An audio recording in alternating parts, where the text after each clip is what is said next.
RJD Congress के मंच से मेरी मां को गालियां दी गई।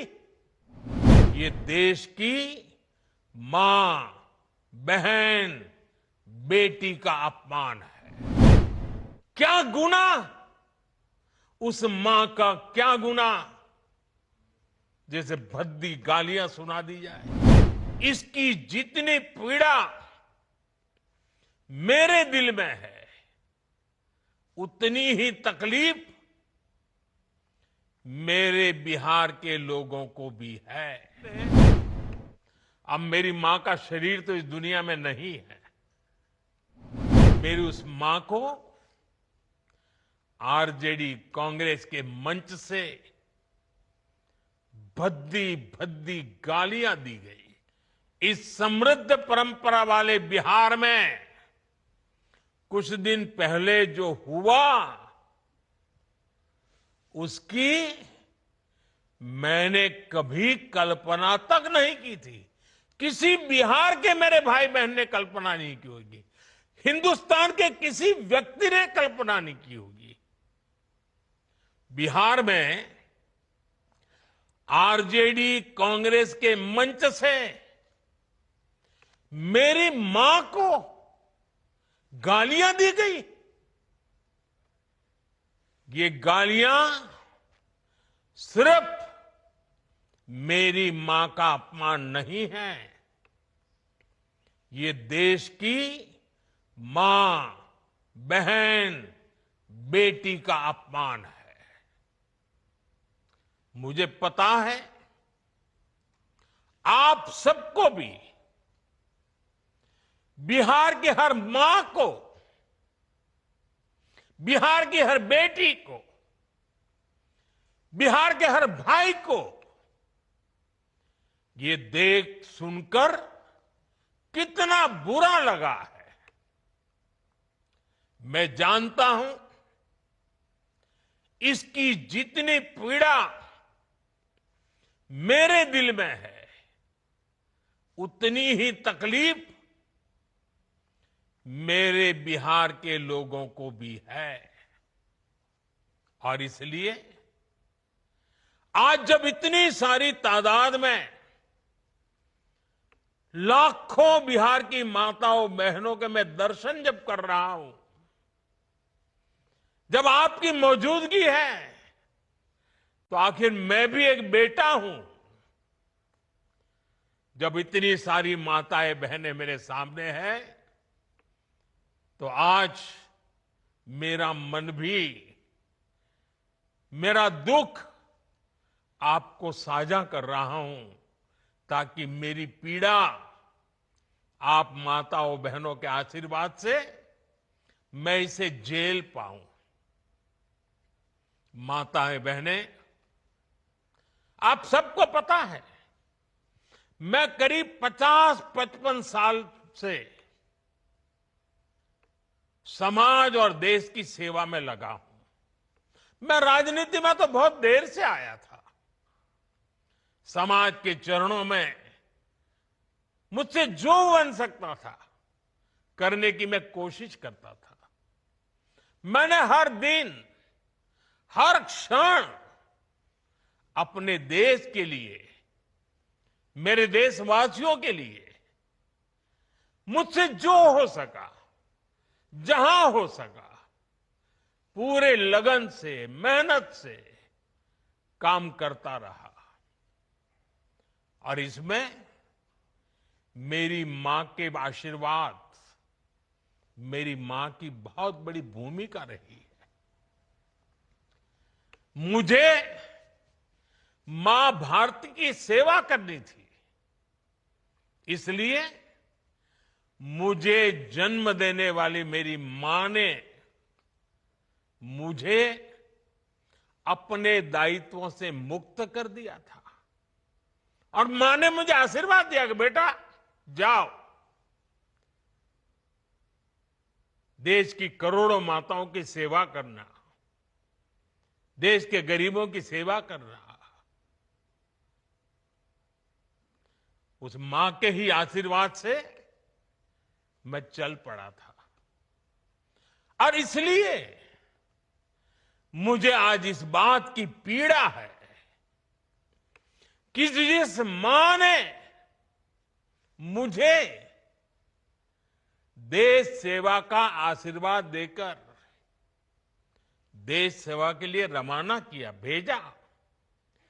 हर मां चाहती है कि उसका बेटा उसकी सेवा करे।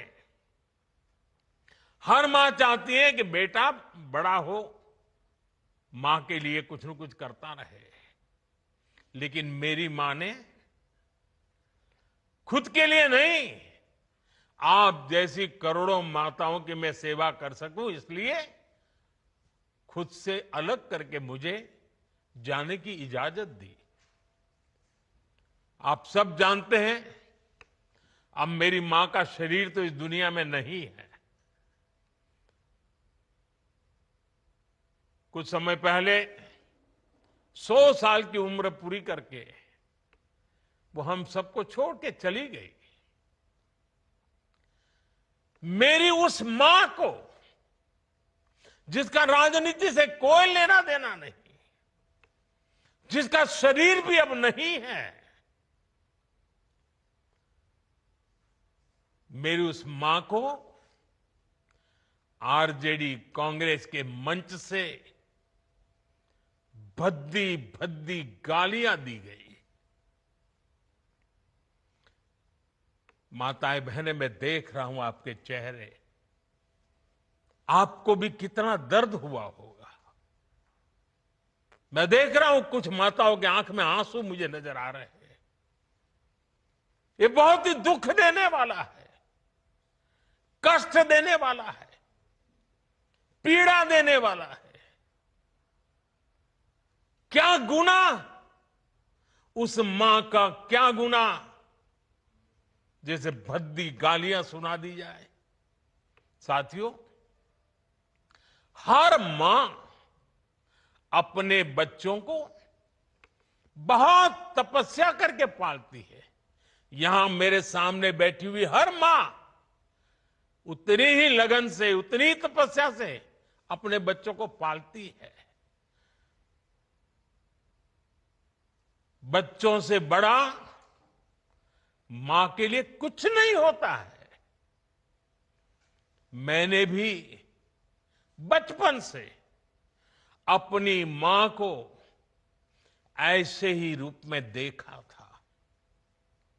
उन्होंने बहुत गरीबी में बहुत सारी तकलीफें सहते हुए अपने परिवार को, हम सब भाई बहनों को पाला था। मुझे याद है, बारिश का मौसम आने से पहले मां इस कोशिश में जुट जाती थी कि छत न टपके, ताकि उसके बच्चे चैन से सो सके। मां बीमार होती थी, फिर भी पता तक नहीं चलने देती थी, काम करती रहती थी, काम पर जाती थी। वो जानती थी कि अगर उसने एक दिन आराम किया तो हम बच्चों को दुख सहना पड़ेगा। कठिनाइयों का पता मेरे पिताजी को भी लगने नहीं देती थी मां। वो अपने लिए कभी कोई नई साड़ी तक खरीदती नहीं थी। वो एक एक पाई जमा करती थी ताकि अपने बच्चों के लिए एक जोड़ी कपड़ा बनवा सके। और बात भले मैं मेरी मां की कर रहा हूं, लेकिन मेरे देश में करोड़ों मां ऐसे ही तपस्या करती है। मेरे सामने जो माताएं बहनें बैठी है ना, उन्होंने भी इतना ही कष्ट झेला है। एक गरीब मां जीवन भर ऐसे ही तप कर अपने बच्चों को शिक्षा दीक्षा देती है, ऊंचे संस्कार देती है। इसलिए मां का स्थान देवी देवताओं से भी ऊपर माना जाता है। बिहार के ही संस्कार हैं और हर बिहारी के मुंह से तो वो बात यूं ही निकलती है, माई के अस्थान देवता पितर से भी ऊपर होला। काहे की आपन बाल बच्चा खातिर ऊ कौनो देवी नियर परछाई बनके पोस पाल के बड़े करेली, खुद ही दुख सह के दिखावेली संसार। माई के बिना तो कवनो जिंदगी भी ना पनप सकेला। यही से तो बारी माई महान। इसलिए साथियों, कांग्रेस आरजेडी के मंच से गाली, भद्दी गाली केवल मेरी मां को नहीं दी गई है, ये भद्दी भद्दी गाली करोड़ों माताओं बहनों को दी गई है।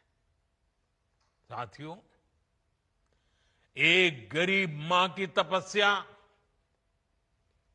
उसके बेटे की पीड़ा,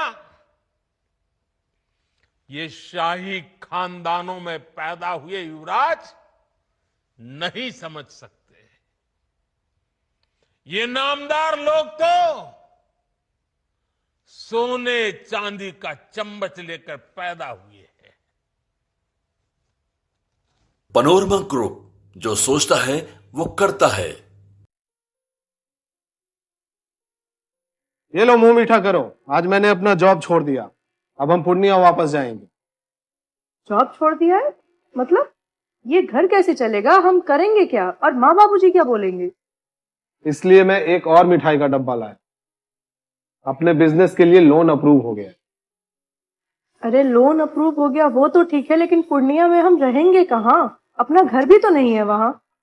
इसलिए तो एक और मिठाई का डब्बा अलग से लाया हूं। हमने पूर्णिया में घर ले लिया है, पूर्णिया के ई होम्स पैनोरमा में। पूर्णिया में पैनोरमा ग्रुप लेकर आए हैं ई होम्स पैनोरमा। बड़ा घर, आलीशान जिंदगी और अत्याधुनिक सुविधाओं के संग। अरे अरे, अब क्यों मुंह मीठा करवा रही हो? क्योंकि हम घर वापसी जो कर रहे हैं। घर वापसी की खुशी पूर्णिया में ई होम्स पैनोरमा के संग। ई Homes Panorama, luxurious lifestyle redefined.